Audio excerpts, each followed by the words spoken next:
Hello friends, once again welcome back to my channel. ತಮಗೆಲ್ಲರಿಗೂ ನನ್ನ ಚಾನಲ್ಗೆ ಸುಸ್ವಾಗತ. ಈ ದಿನ ನಾವು 6ನೇ ತರಗತಿಯ ವಾರ್ಷಿಕ ಪಾಠ ಯೋಜನೆಯನ್ನು ನೋಡೋಣ. ಯಾವ ರೀತಿಯಾಗಿ ಬರೆದಿದ್ದೀನಿ ಅಥವಾ ಯಾವ ರೀತಿಯಾಗಿ ಬರೆಯೋದು ಅಂತ ಹೇಳ್ಬಿಟ್ಟು. ಸಬ್ಜೆಕ್ಟ್ಸ್ ಬಂದುಬಿಟ್ಟು ಗಣಿತ ಮತ್ತು ವಿಜ್ಞಾನ. ಓಕೆ, ಇಲ್ಲಿ ನೋಡಿ, ಇದು ಪ್ರಥಮ ಸೆಮಿಸ್ಟರ್ ಅವಧಿ. ಇಲ್ಲಿ ಕ್ರಮ ಸಂಖ್ಯೆ ಕಾಲಮ್, ಇಲ್ಲಿ ತಿಂಗಳು ಮತ್ತು ವಿಷಯ, ಇಲ್ಲಿ ಬೋಧಿಸಬೇಕಾದ ವಿಷಯ ಅಂತಂದರೆ ಯಾವ ವಿಷಯವನ್ನು ಬೋಧಿಸ್ತಾ ಇದ್ದೀವಿ, ಸೊ ಅದರೊಳಗಡೆ ಯಾವ ಟಾಪಿಕ್ ನೇಮ್ ಸಹ, ಇಲ್ಲಿ ಲಭ್ಯವಿರುವ ಬೋಧನಾ ಅವಧಿಗಳಲ್ಲಿ ಮತ್ತು ದಿನಗಳಲ್ಲಿ, ಕೊನೆಗೆ ಮೌಲ್ಯಮಾಪನ ಪ್ರೊಸೆಸ್, ಆ ಒಂದು ತಿಂಗಳಲ್ಲಿ ಯಾವ ಯಾವ ಮೌಲ್ಯಮಾಪನವನ್ನು ನಾವು ಮಾಡ್ತೀವಿ ಅಂತ ಹೇಳಿಬಿಟ್ಟು. ಸೊ ಮೊದಲನೇದಾಗಿ ಜೂನ್ ತಿಂಗಳಲ್ಲಿ ನಮಗೆಲ್ಲರಿಗೂ ಗೊತ್ತು ಸೇತುಬಂಧ ಕಾರ್ಯ ನಡೆಯುತ್ತೆ, 6ನೇ ತರಗತಿಯ ಸೇತುಬಂಧ ಶಿಕ್ಷಣ. ಓಕೆ, ನೆಕ್ಸ್ಟು 15 ಅವಧಿಗಳು ದಿನಗಳಲ್ಲಿ ಅಂತ ಅಂದರೆ ಇದು 15 ದಿನಗಳಲ್ಲಿ ಅವಧಿಗಳು ನಮಗೆ ಎಷ್ಟು ಸಿಗುತ್ತೆ ಅದು ನಮಗೆ ಬಿಟ್ಟಿದ್ದು. ಅಂದರೆ ಪ್ರತಿಯೊಬ್ಬರಿಗೂ ಬೇರೆ ಬೇರೆ ರೀತಿಯ ಒಂದು ಅವಧಿಗಳು ಇರುತ್ತೆ.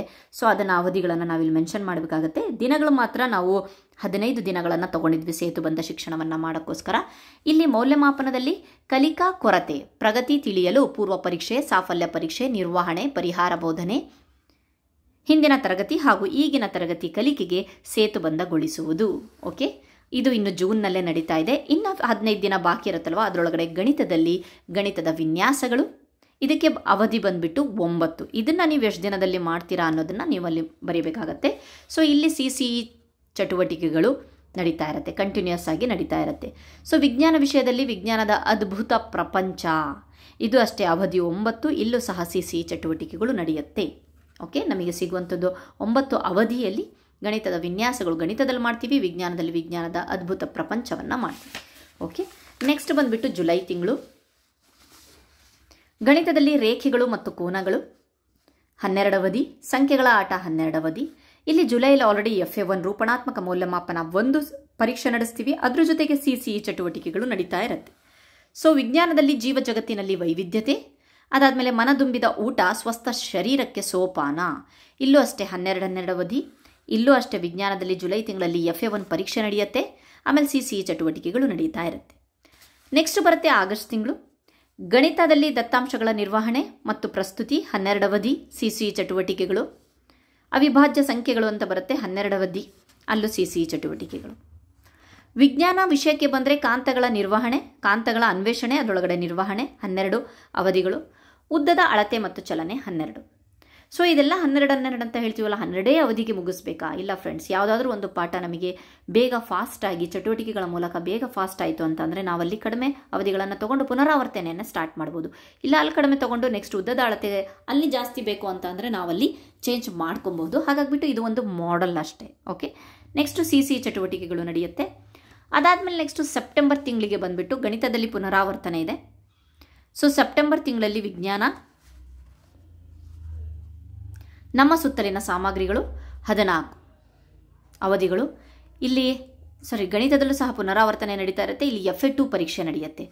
ಸೆಪ್ಟೆಂಬರ್ ತಿಂಗಳಲ್ಲಿ ರೂಪಣಾತ್ಮಕ ಮೌಲ್ಯಮಾಪನ 2 CCE ಚಟುವಟಿಕೆ ನಡೀತಾ ಇರುತ್ತೆ. ಮತ್ತು ಇಲ್ಲಿ ವಿಜ್ಞಾನದಲ್ಲೂ ಸಹ ರೂಪಣಾತ್ಮಕ 2 ನಾವು ಮಾಡ್ತೀವಿ. ಓಕೆ, ಅದ್ರ ಜೊತೆಗೆ CCE ಚಟುವಟಿಕೆಗಳಿರುತ್ತೆ.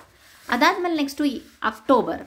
ಈ ಸಲ ಅಕ್ಟೋಬರ್ ರಜೆಗಳು 7ನೇ ತಾರೀಕಿಗೆ ಮುಗಿದು 8ನೇ ತಾರೀಕಿಂದ ಮತ್ತೆ ಶಾಲಾ ಪ್ರಾರಂಭ ಆಗೋದ್ರಿಂದ ಆವಾಗ SA1 ಮೌಲ್ಯಾಂಕನ ನಡೆಸ್ಬಿಟ್ಟು ನಿರ್ವಹಣೆ ಮತ್ತು ವಿಶ್ಲೇಷಣೆ ನಡೆಸ್ತೀವಿ. SA1 ಪರೀಕ್ಷೆ ಆಗುತ್ತೆ, CCE ಚಟುವಟಿಕೆಗಳು ನಡೆಸ್ತೀವಿ. ವಿಜ್ಞಾನದಲ್ಲೂ ಸಹ SA1 ಮೌಲ್ಯಾಂಕನ, ನಿರ್ವಹಣೆ, ವಿಶ್ಲೇಷಣೆ ಅಕ್ಟೋಬರ್ ತಿಂಗಳಲ್ಲಿ. ಸೊ ಹಾಗಾಗಿಬಿಟ್ಟು ನೆಕ್ಸ್ಟ್ ನವೆಂಬರ್ ತಿಂಗಳಲ್ಲಿ ಮತ್ತೆ ಅಕ್ಟೋಬರ್ ತಿಂಗಳಾದಮೇಲೆ ಮತ್ತೆ ದಿನಗಳು ಉಳಿಯತ್ತಲ್ಲ ಅಂತಂದರೆ ಅಲ್ಲಿ ನಾವು ನೆಕ್ಸ್ಟ್ ಪುನರಾವರ್ತನೆಯನ್ನು, ಬೇಸಿಕನ್ನು ಪುನರಾವರ್ತನೆ ಮಾಡಲೇಬೇಕಾಗುತ್ತೆ. ನೆಕ್ಸ್ಟ್ ನವೆಂಬರ್ ಗಣಿತ ಸುತ್ತಳತೆ ಮತ್ತು ವಿಸ್ತೀರ್ಣ. ಒಂದು ವೇಳೆ ನಿಮಗೆ ಇಲ್ಲಿ ಬಹಳಷ್ಟು ದಿನಗಳು ಸಿಕ್ತು, ರಿವಿಷನ್ ಆಯಿತು ಅಂತ ಹೇಳಿದ್ರೆ ನಾವು ಇಲ್ಲಿಂದನೇ ಸ್ಟಾರ್ಟ್ ಮಾಡ್ಕೊಬಹುದು. ಸೊ ನಾನು ಹೇಳ್ತಾ ಇದ್ದೀನಲ್ವಾ, ಇದು ಒಂದು ಮಾಡೆಲ್ ವಾರ್ಷಿಕ ಪಾಠ ಯೋಜನೆ ಆಗಿದೆ. ಸೊ ಬಹಳಷ್ಟು ಚೇಂಜಸ್ ಮುಂದೇನೋ ಆಗಬಹುದು.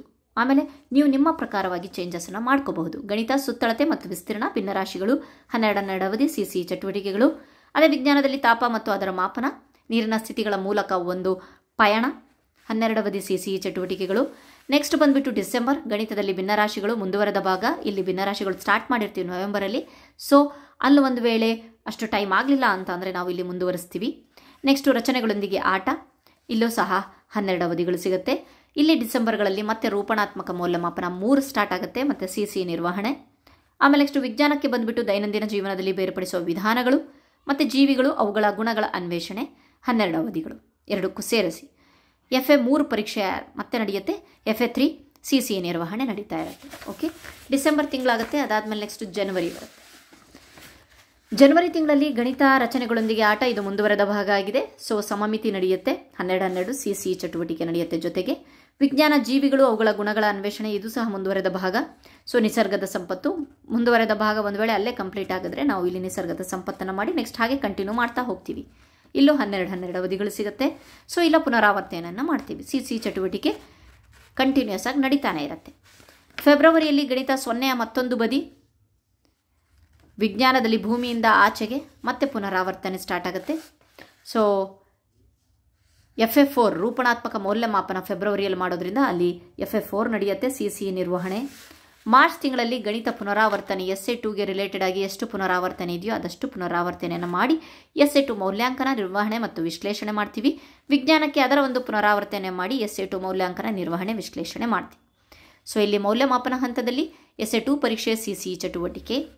ಕೊನೆಯದಾಗಿ ಏಪ್ರಿಲ್ ತಿಂಗಳಲ್ಲಿ ಮೌಲ್ಯಮಾಪನ ಕಾರ್ಯಗಳು ನಡೆಯುತ್ತೆ. 9 ಅವಧಿಗಳು ಸಿಗುತ್ತೆ. ಸೊ 9 ಅಂತ ಹೇಳಿಬಿಟ್ಟು ಬರೆದಿದ್ದೀನಿ. ಸೊ ಇದಿಷ್ಟು 6ನೇ ತರಗತಿಯ ವಾರ್ಷಿಕ ಪಾಠ ಯೋಜನೆ ವಿಷಯ ಗಣಿತ ಮತ್ತು ವಿಜ್ಞಾನಕ್ಕೆ ಸಂಬಂಧಪಟ್ಟಂತೆ. Thank you friends.